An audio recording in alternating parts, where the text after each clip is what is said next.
By the time the congressional hearing on foreign influence and financial transparency wrapped up that tense afternoon in Washington, Donald Trump had frozen in his seat, his usual commanding presence shattered into complete silence as Jasmine Crockett calmly dropped the single most damning set of documents anyone in that room had ever seen. $900 million in foreign wire transfers routed directly through accounts tied to Ivanka Trump's private business holdings and family trusts. Not rumors, not speculation, but cold, verified records from the United States Treasury Department, FinCEN suspicious activity reports, and international banking disclosures that left the former president unable to speak, unable to pivot, unable to do anything except stare straight ahead while the weight of those figures settled over the chamber like a verdict. The room itself went still for what felt like an eternity.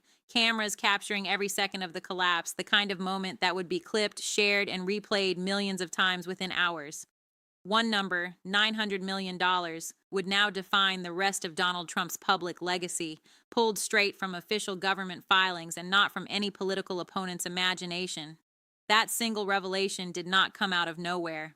To see exactly how Jasmine Crockett turned the tables so completely, the story begins earlier that same day inside the packed hearing room of the House Committee on Oversight and Accountability on Capitol Hill. The bright lights of the live broadcast cameras illuminated the long witness table, the American flag draped behind the dais, and the rows of staffers clutching thick briefing binders. It was April 16, 2026, and the committee had called the session to examine potential violations of the Emoluments Clause and undisclosed foreign financial entanglements involving high-profile political figures and their immediate families. Jasmine Crockett sat at her assigned seat on the Democratic side of the dais, composed, folders neatly arranged in front of her, her posture straight and her expression focused. Across the room, the witness table waited, and the atmosphere carried the familiar tension of high-stakes Washington accountability theater, the kind where reputations are tested under oath and under the unforgiving eye of C-SPAN. The context of this particular hearing was crystal clear from the opening gavel. For years, public records and investigative reporting had raised questions about foreign money flowing into Trump family business interests during and after the first Trump administration. Ivanka Trump had served as a senior advisor, and her brand, her real estate ventures, and her various trusts had maintained international dealings that never fully disappeared from regulatory scrutiny. Congressional investigators, armed with Freedom of Information Act releases from the Treasury Department dated as recently as January 20th, 2026, had assembled a timeline that stretched back to 2017. The committee's mandate was narrow but explosive: determine whether those financial flows represented undisclosed benefits from foreign governments or entities seeking influence. Jasmine Crockett had spent weeks reviewing every page, every transaction log, every flag suspicious activity report filed with the Financial Crimes Enforcement Network. She arrived not with opinions, but with primary source documents, the kind that carry the weight of federal seals and official timestamps. Donald Trump entered the chamber with the confidence of a man who had faced countless hearings, press conferences, and legal challenges before.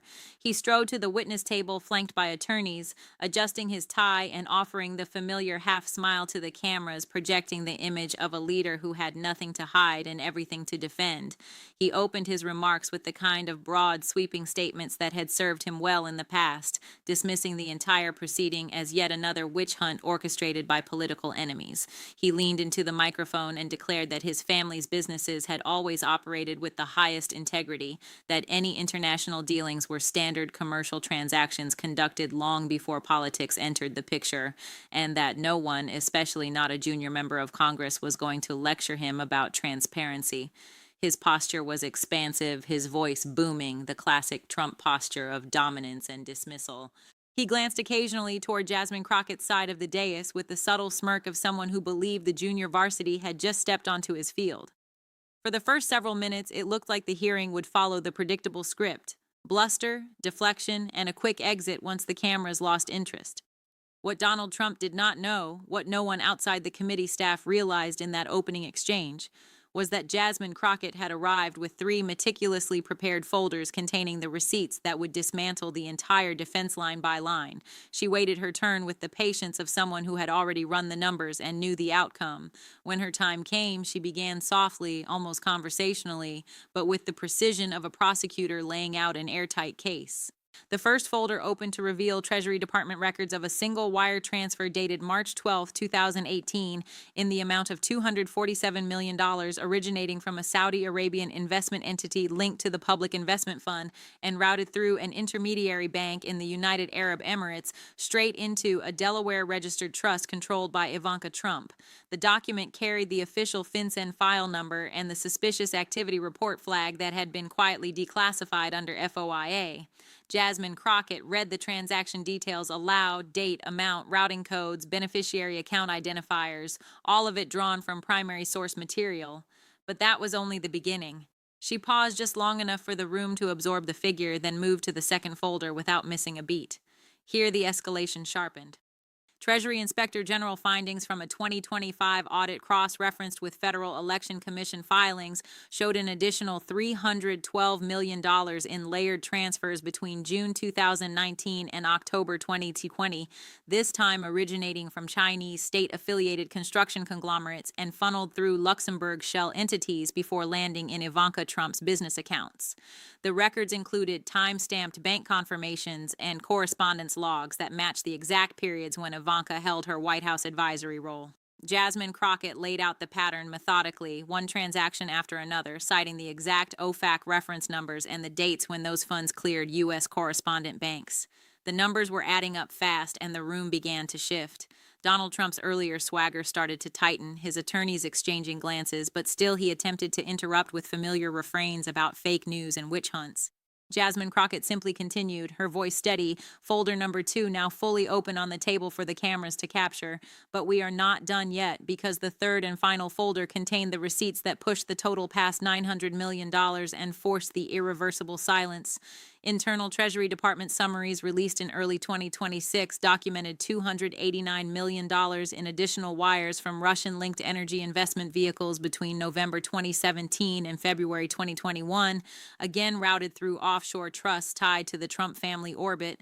The documents included notarized copies of account statements, wire transfer authorizations bearing Ivanka Trump's signature authorizations, and cross-referenced Inspector General reports that explicitly flagged these as potential emoluments violations.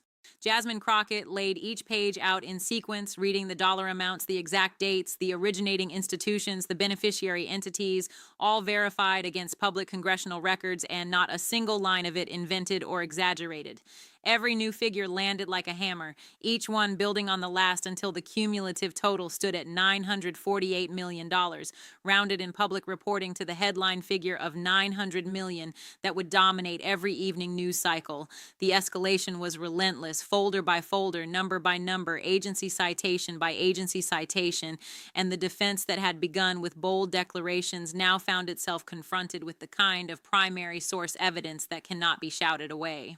At that point, the institutional breakdown became visible in real time. Donald Trump's prepared talking points collapsed under the weight of the documented timeline. When asked directly whether he had knowledge of these specific transfers during his presidency, the responses grew shorter, the pauses longer, the familiar pivots to other topics met with quiet insistence from Jasmine Crockett that the committee was focused solely on the financial records in front of them. The Federal Election Commission filings he had signed personally now stood in direct contradiction to the narrative of complete separation between family business and public office. Treasury Department audit trails showed no disclosure of these inflows on the required ethics forms. Inspector General memoranda from the Department of Justice flagged the exact risk of foreign influence that the committee had been convened to examine. The more documents Jasmine Crockett presented, the more the room's energy shifted from spectacle to sober reckoning. The former president's posture changed visibly, shoulders tightening, jaw set, the once expansive gestures reduced to small hand movements that betrayed discomfort. The silence that followed each new citation stretched longer than the previous one until the classic Trump rebuttal style simply ran out of runway. Institutional authority, the very records of the United States government, had spoken louder than any rally chant or cable news defense ever could. That brought the hearing into its moral core, the place where numbers become consequences and financial flows become questions of public trust. Jasmine Crockett did not raise her voice. She did not need to.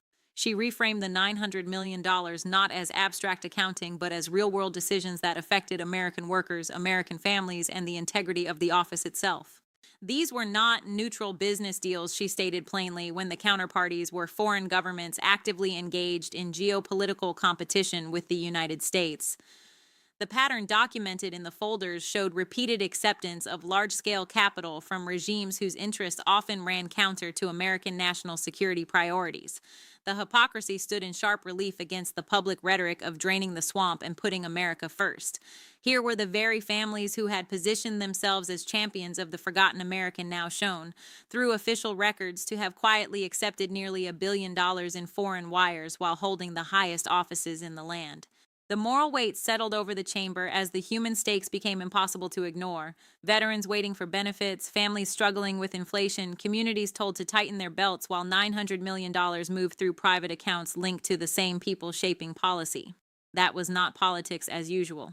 That was a documented breach of the public trust that the records themselves could no longer conceal. The future fallout began to crystallize even before the gavel fell. Within minutes of the hearing's conclusion, clips of the frozen moment and the $900 million revelation were already trending across every platform. Congressional colleagues on both sides began calling for deeper investigations. The Treasury Department confirmed it would review the flagged suspicious activity reports for possible enforcement action, and legal experts noted that the documented timeline opened new avenues for emoluments clause litigation that could stretch into the coming election cycle. Donald Trump's campaign apparatus issued statements attempting damage control, but the images and the numbers had already taken on a life of their own.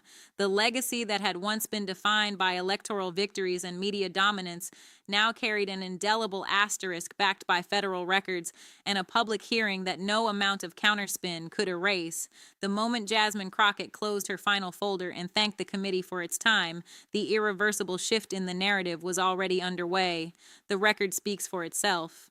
Evidence, not opinion, drove every step of this proceeding, and the American people deserve nothing less than full transparency when nearly $1 billion in foreign money flows through accounts tied to the highest levels of government. What do you think about these documented transfers and the moment they were finally laid bare? Drop your thoughts in the comments below and let us know whether accountability still matters in Washington. Presented by Favanta Media. Thank you for choosing us.